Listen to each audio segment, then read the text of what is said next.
దాన్ని రాజ్యాంగ ధర్మాసనం తోసిపుచ్చింది.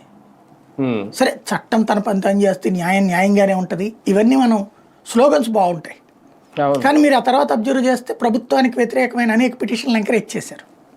ప్రభుత్వం మీదన బాగా రాంగ్ స్టెప్ తీసుకెళ్ళి ఈవేళ రఫేల్ లాంటి రక్షణ రంగ ఒప్పందాల గురించి నువ్వెవరు అసలు డిబేట్ చేయడానికి?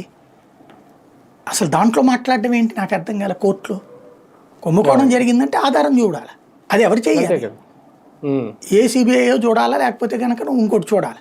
కుంభకోణానికి ఏ ఆరోపణ లేకుండా వాళ్ళిద్దరి మధ్యన ఒప్పందం కుదిరింది కాబట్టి అది ఆటోమేటిక్ కుంభకోణం అంటే దాని మీద జ్యుడిషియరీ ఏడాది పాటు విచారిస్తుందా? ఎంత దారుణమైన పరిస్థితి అండి అది. అంటే జ్యుడిషియరీ అక్కడ ప్రభుత్వం మీద తన పెత్తనం చేయాలనుకుంటుంది, ప్రభుత్వం మీద తన ఆధిపత్యం చూపించాలనుకుంటుంది. అందుకోసమే, లేకపోతే భారత రాజ్యాంగం ప్రకారం కొలీజియం సిస్టమ్ ఎక్కడుంది రిక్రూట్మెంట్లో? ఇవాళ ఒక తటస్థుడిగా నేనైతే కొలీజియం ఉండాలని కోరుకుంటా. ఎందుకంటే పొలిటికల్ వ్యవస్థ నాశనం అయిపోయింది కాబట్టి పొలిటికల్ మోటివేటెడ్ జడ్జెస్ ఉండకూడదనే కోరుకుంటా, కొలీజియం జడ్జెస్ కోరుకుంటా. కానీ వాట్ అబౌట్ కాన్స్టిట్యూషన్? అదే సందర్భంలో ఒక మ్యాజిస్ట్రేట్కి బోలెడైన పరీక్షలు ఉన్నాయి. మ్యాజిస్ట్రేట్కి పరీక్షలు లేకుండా పాస్ అయ్యి రాలేడు అక్కడికి. ఆ మ్యాజిస్ట్రేట్ ప్రమోషన్ అయ్యాక హైకోర్టు జడ్జి అవుతాడా?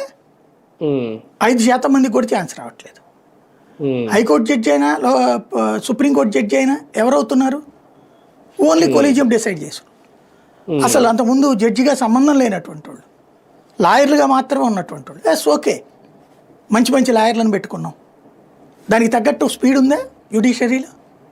మొదట్లో అంటే కొత్త అనుకుంటాం, ఇన్ని సంవత్సరాలు అయ్యాక జ్యుడిషియల్